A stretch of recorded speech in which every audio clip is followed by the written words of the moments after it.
សូមស្វាគមន៍មកកាន់កម្មវិធីព័ត៌មាន AI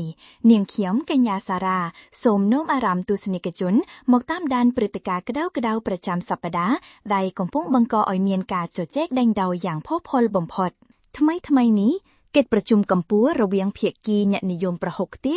និងភាគីអ្នកគាំទ្រប្រហុកចិញ្ច្រាំបានឈានដល់ផ្លូវទាត់បន្ទាប់ពីការចរចាអស់ជាច្រើនម៉ោងនៅតាមតុអាហារពេលល្ងាចភាគីប្រហុកខ្ទះបានលើកឡើងថាម្ហូបរបស់ខ្លួនមានភាពថ្លៃថ្នូរស៊ីវិល័យនិងមានសោភ័ណភាពខ្ពស់ពេលទទួលទានជាមួយបន្លែស្រស់ៗផ្ទុយទៅវិញភាគីប្រហុកចិញ្ច្រាំបានឆ្លើយតបយ៉ាងមុតម៉ាំថា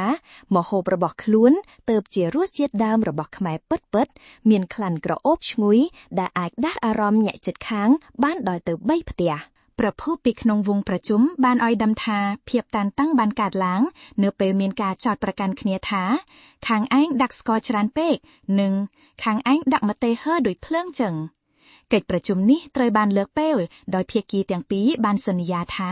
នឹងលើកយកបញ្ហានេះមកពិភាក្សាបន្តទៀតនៅពេលមានកម្មវិធីជួបជុំលើកក្រោយចាសូមកុំភ្លេចថាបញ្ហាធំបំផុតក៏អាចคล้ายជារឿងគួរឲ្យអស់សំណើចបានដែរនាងខ្ញុំកញ្ញាសារ៉ានិងក្រុមការងារសូមអរគុណសូមជម្រាបលា